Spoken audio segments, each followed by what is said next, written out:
Thank you. It's my first time I do a guided tour, let's say, in English. I suppose. You're doing great. So far, I didn't begin yet, so. It's okay. Alright. This is, and the previous rooms were dedicated to the Cucuteni civilization.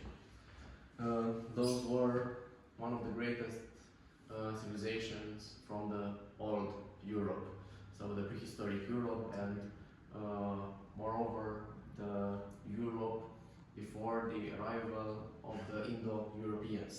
So those were Proto-Indo-Europeans, those came, those ancestors, their ancestors came from the Fertile Crescent and the Anatolian region in a very, very far away period, like 8,000, 7,000 BC, and then settled on the European continent.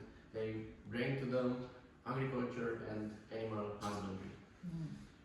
During the Neolithic period, Neolithic or Chalcolithic or Copper Age is a term derived by Greek. Eneos means copper and lithos means stone. So in that period also the humans started to work with metals. They could be forged, cold forged, like beating the ore with a hammer until it becomes something, or later smelted in various kilns, like this one. In order to melt copper, you need almost 1,000 degrees Celsius. During that time period, for the Cucuteni peoples, it was around 5,000 to 3,500 BCE. It was a different climate than nowadays.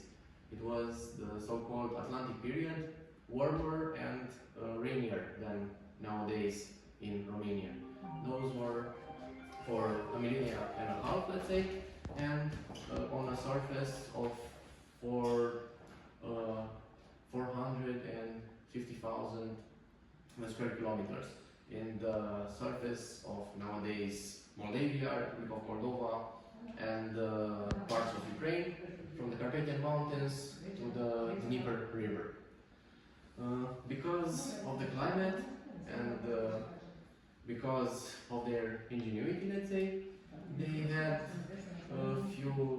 at first, few predators, few enemies, abundance of food, and they decided to invest their surplus time and surplus resources into making pottery and into their religion.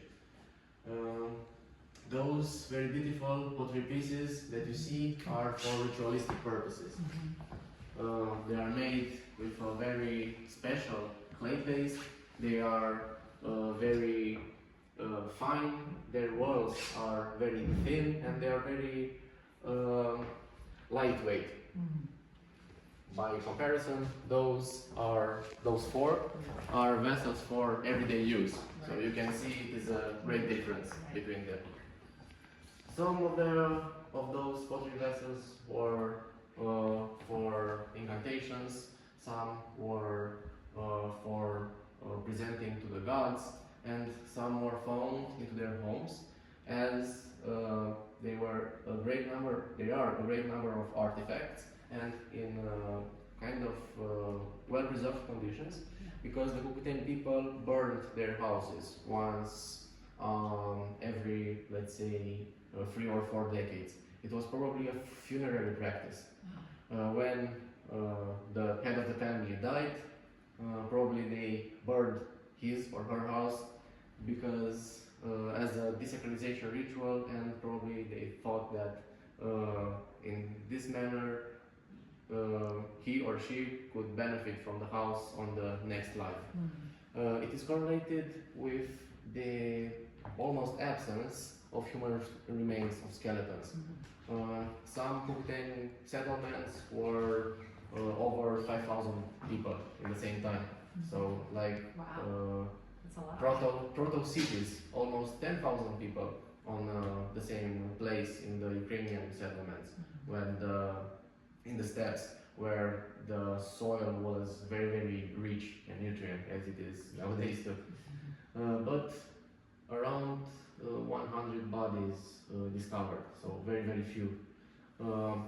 They could be, when some Cucuteni men or women or child died, they could be placed in some wild place in order to be consumed by the animals and returned to the nature that nurtured them in their lives, or they could be burned and then the burnt remains to be scattered around the house and then the house burned. But they are certainly very mysterious people. This illustration shows how they managed to construct their very beautiful pottery. They didn't have the potter's wheel, so all their pottery was made by hand in such a manner. It was very important that after the painting, they used only three colors. White was limestone, red was iron oxide, black could be just black ash, black soot.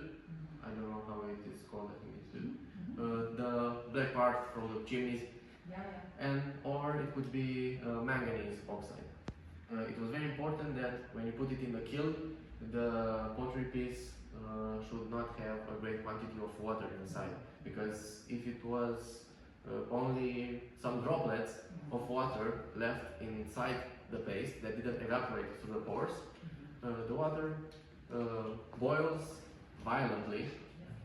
They were very high temperatures, up to 100 degrees centigrade, and it could explode, and the pottery pieces were packed up inside those kilns because they used a lot of resources. In order to cook, let's say, a batch of pottery pieces, they would need like 2 cubic meters of wood that would be cut down with stone tools, so very, very hard to harvest.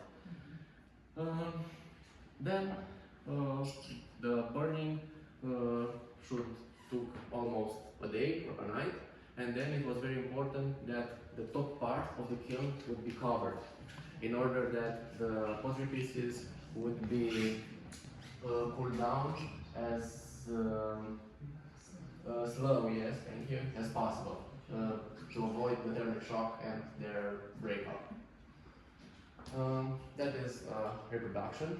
They didn't have that opening there, that's just for educational purposes.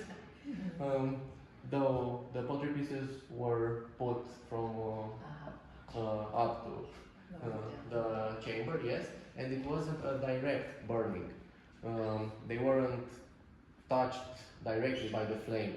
It was like in an oven, so they were indirectly cooked. That's why from gray the pottery turns to red, even the unpainted one. It is called the greatest civilization of old Europe because they were on a vast territory, as I explained, and also they picked the, let's say, art in nowadays terms, but then they picked in their religious rituals. They were obsessed by them. Almost, let's say, a quarter of their time was, and their resources were put into those kinds of practices, and then eventually they were made to be burned, to be destroyed, in order to honor their dads or their gods, let's say. As they were a peaceful people, and as they were agriculturers and animal husbanders, their deities were mostly fertility and fecundity deities. That's why the statuettes with elongated or let's say very symbolic sizes of certain parts of their bodies, and then like the stylization, but in the other side, in the absence of limbs, let's say, or of their faces. Let's go to the other illusion of the Cucuteni statuettes. Mostly they were women statuettes, but also representations of men or also of androgynous characters. If you visit the Cucuteni Neolithic Art Museum, on the plateau of the Presley cart, you can see some examples there of androgynous representations.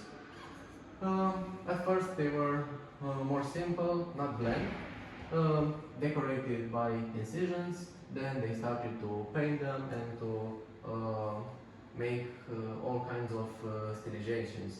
You can see some of them had like bird heads with beaks.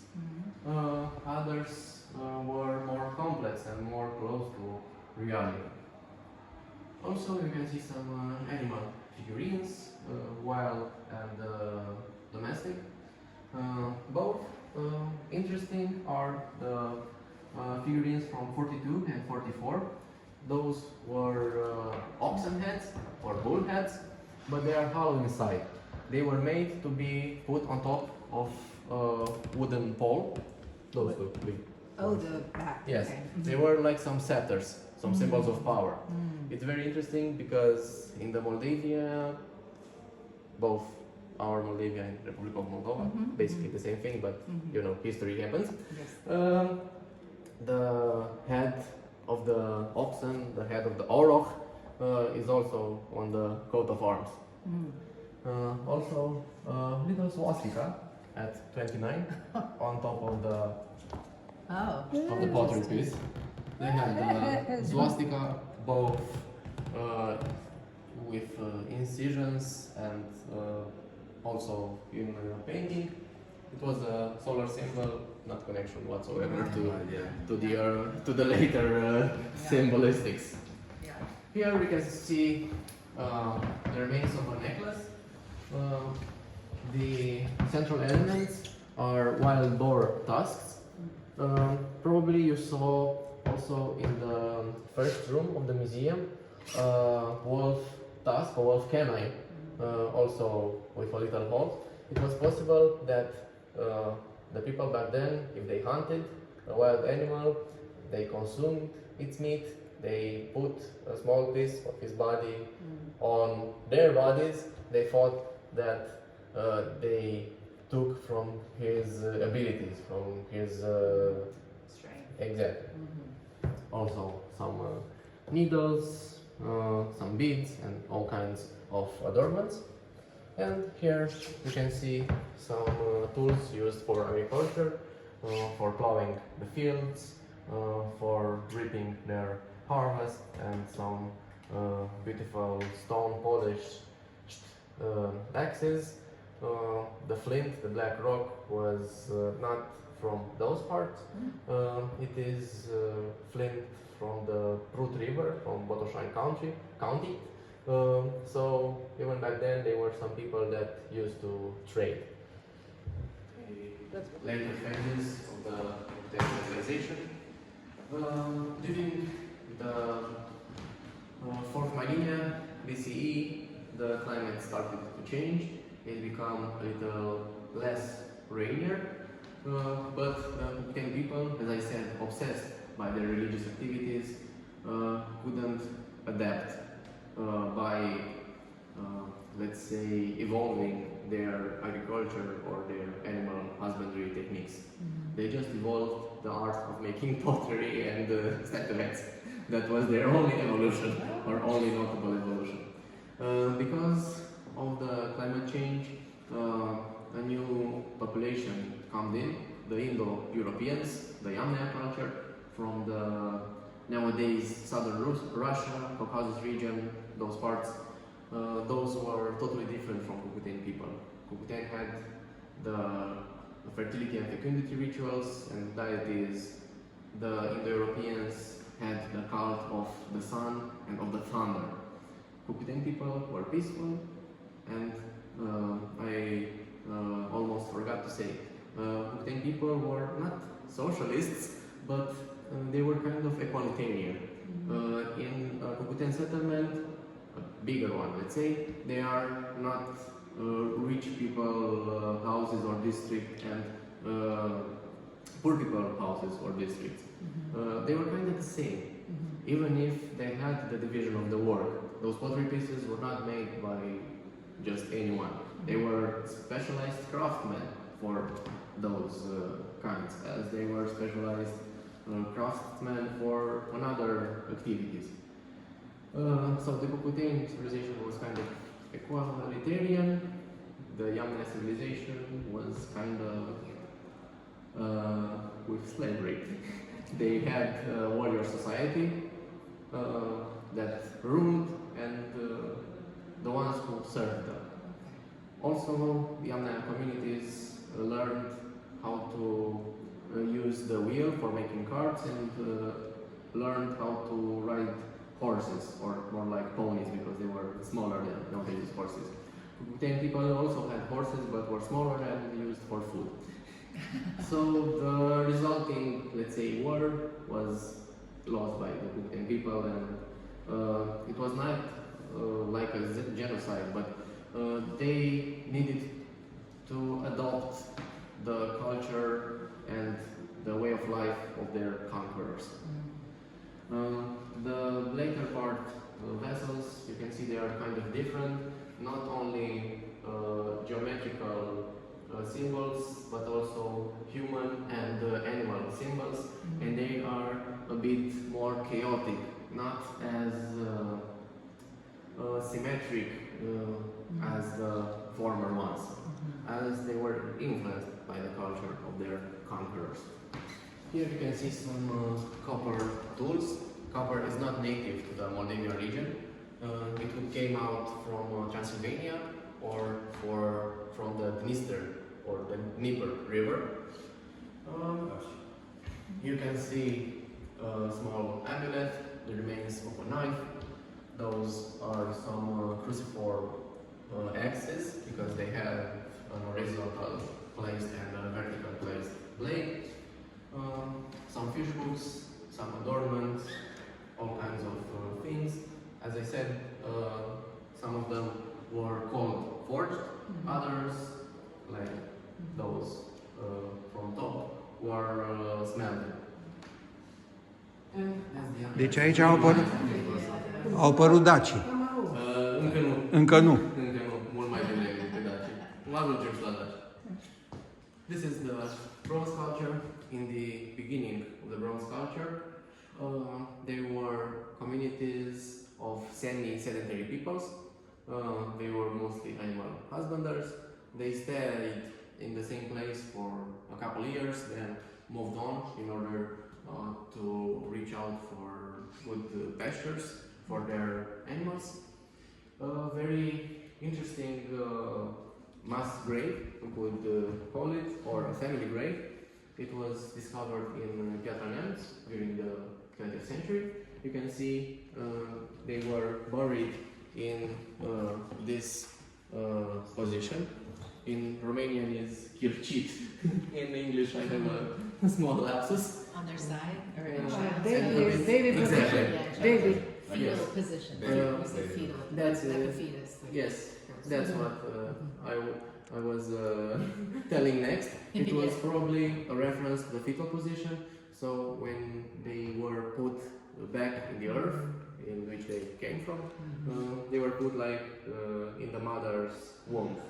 They were buried with some tools, some pottery pieces, maybe some food, as offerings to the gods and also to take with them on the next life. And if you watch the part from the feet, you can see another skeleton parts, also members of the person's family It's the same. who died earlier It's the same. in the same crypt. Okay. Everything is original besides the dirt. The dirt was put by us, but the stone slabs, the artifacts, the skeletons, all of them are all original. And where was this found? In Piatra-Neamț, Yeah. at the base of the big mountain with the gondola.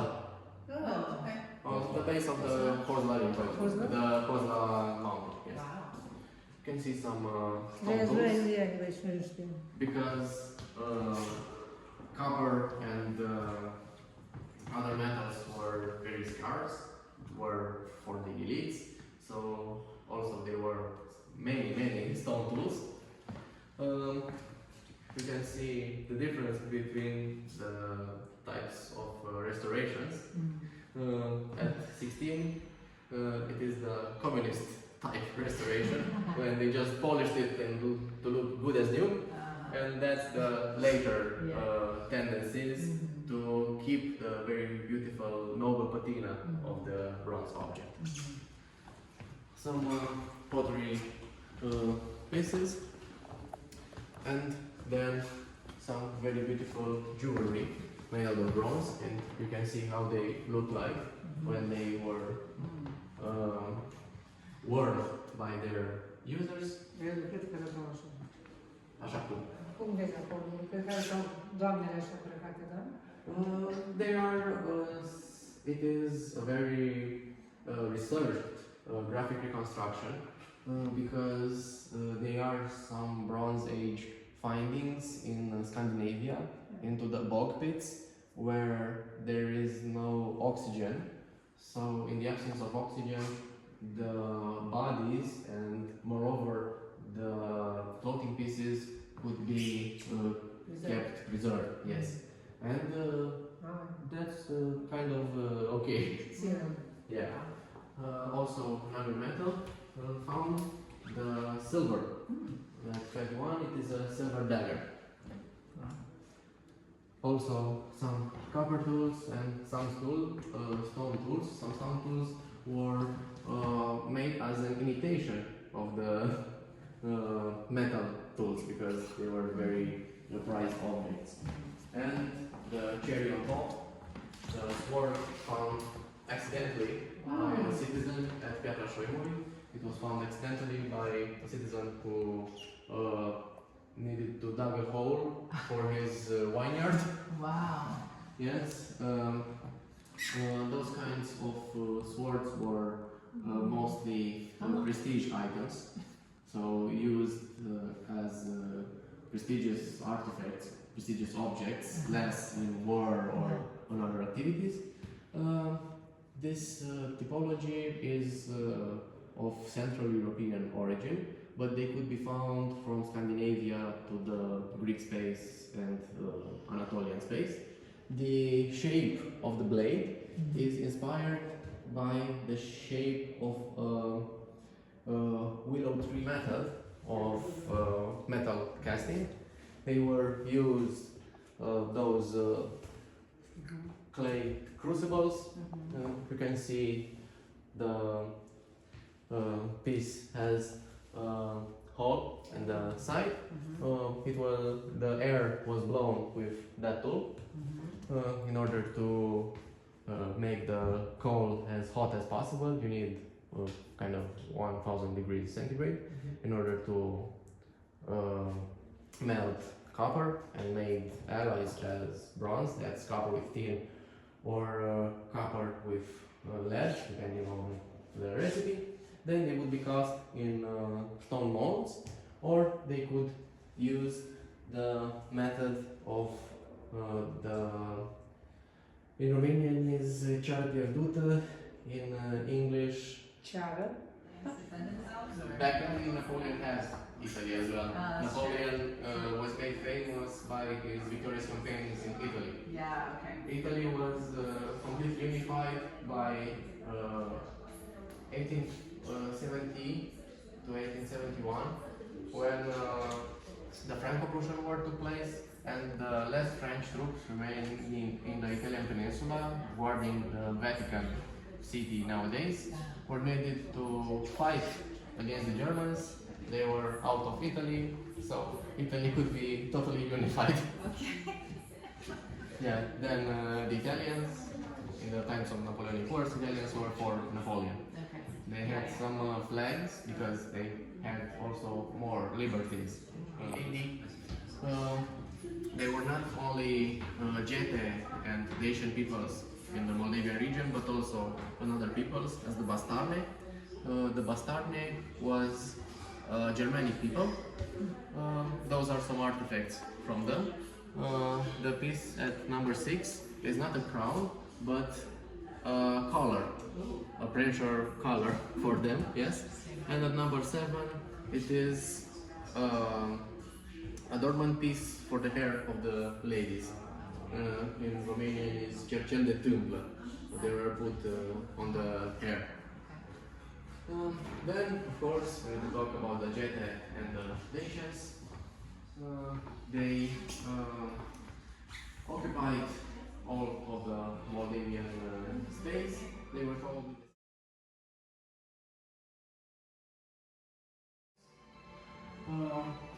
They were a mix of Thracian culture with Celtic culture and with Iranian culture by the Scythians.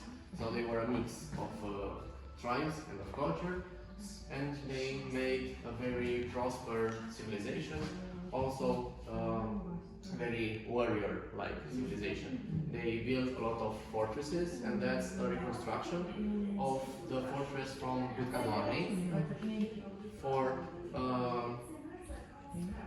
from near Piatra-Neamț. Yes, that's also the Bistrița River. It is placed on a promontory, you can see there on the screen. So very easy to defend, very hard to conquer. They were exposed just on one side. That's why on just one side the stone wall is doubled by the wooden palisade, let's say.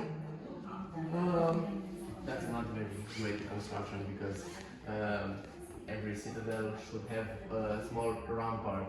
It's not like you were just standing on top of. It's not any protection at all. You need a rampart of that height at least in order to provide some protection, in order to shoot the enemy and the enemy having a hard time shooting back at you. So it is not a very great reconstruction in that manner.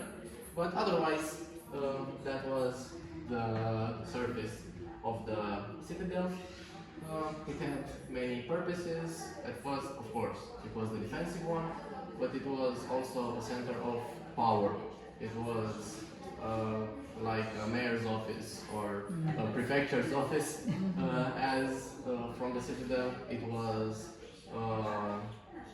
administered a larger area. And that was the house of the leader of the citadel, of the prince, let's say. It had also a religious symbolism, that fire and druids are part of the religion. Also, those were Dacian temples with a lot of columns.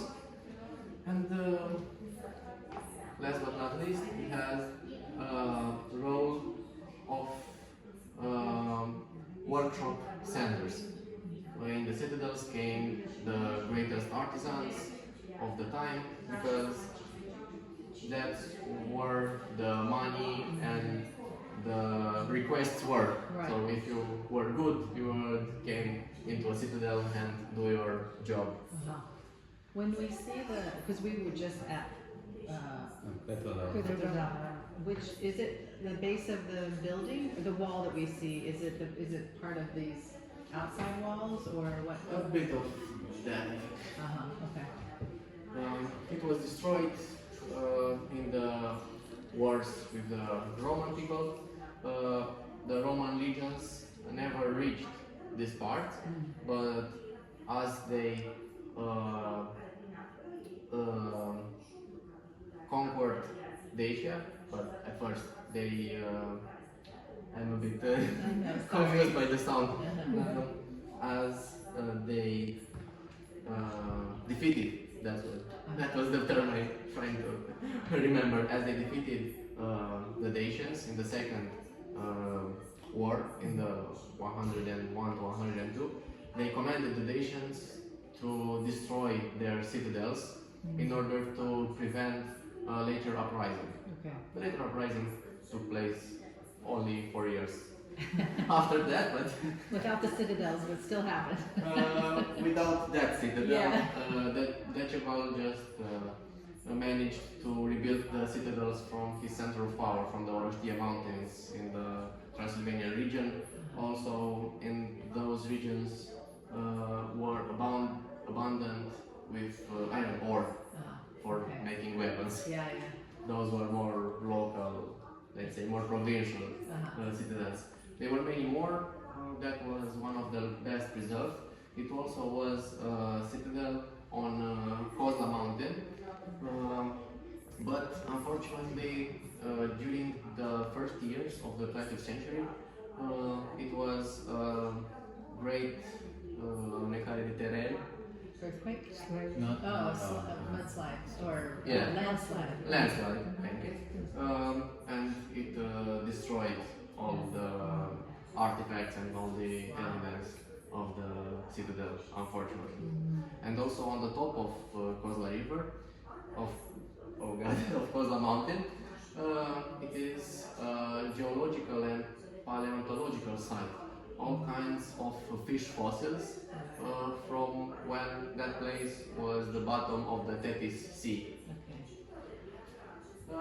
The Dacians used the potter's wheel, so a bit finer